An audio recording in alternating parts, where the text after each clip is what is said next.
Medigadda project ఉంటుందనే guarantee లేదని నిపుణుల కమిటీ రిపోర్ట్ చెబుతుందన్నారు మంత్రి కోమటిరెడ్డి వెంకటరెడ్డి. ఆ రిపోర్ట్లని కేటీఆర్ కు పంపిస్తానన్నారు. చేసిన తప్పును ఒప్పుకోకుండా కుట్రలు చేస్తున్నారంటూ మాట్లాడుతున్నారని మండిపడ్డారు. 2 లక్షల కోట్లని గోదావరిలో కలిపినట్లయిందన్నారు. ఆ 2 లక్షల కోట్లు పేదలకు ఇల్లు కట్టేవాళ్లమని అన్నారు కోమటిరెడ్డి వెంకటరెడ్డి. 3 ఏళ్ల కింద ప్రాజెక్టు కట్టిండ్రు. 70 ఏళ్ల కింద సాగర్ కడితే ఒక గీత పర్లేదు, బాక్రానగర్ కడితే ఒకటి గీత పర్లేదు.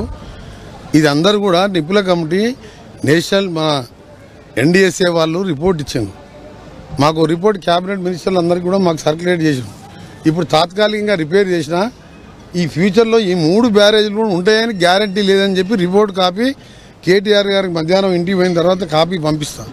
అది దేశ విదేశాలకు ఇచ్చిన ఎక్స్పర్ట్ రిపోర్ట్. అది తప్పైపోయింది, మాది పొరపాటున కట్టాం, కమిషన్ కోసం కట్టినామా దేనికోసం కట్టినామా పొరపాటైందని చెప్పి తెలంగాణ ప్రజలకు తప్పైందని చెప్పి ఆ 2 లక్షల కోట్లు ఇవాళ గోదావరిలో కలిపినట్టు అయింది. ఆ 2 లక్షల కోట్లు ఉంటే ప్రతి ఒక్కరికి ఇందిరమ్మ ఇల్లు కడుతుంటే ఫౌండేషన్ లేదు, నాలెడ్జ్ లేదు. ముఖ్యమంత్రి ఆయనే, చీఫ్ ఇంజనీర్ ఆయనే, చీఫ్ మినిస్టర్ ఆయనకు ఎవరు సలహాలు లేరు.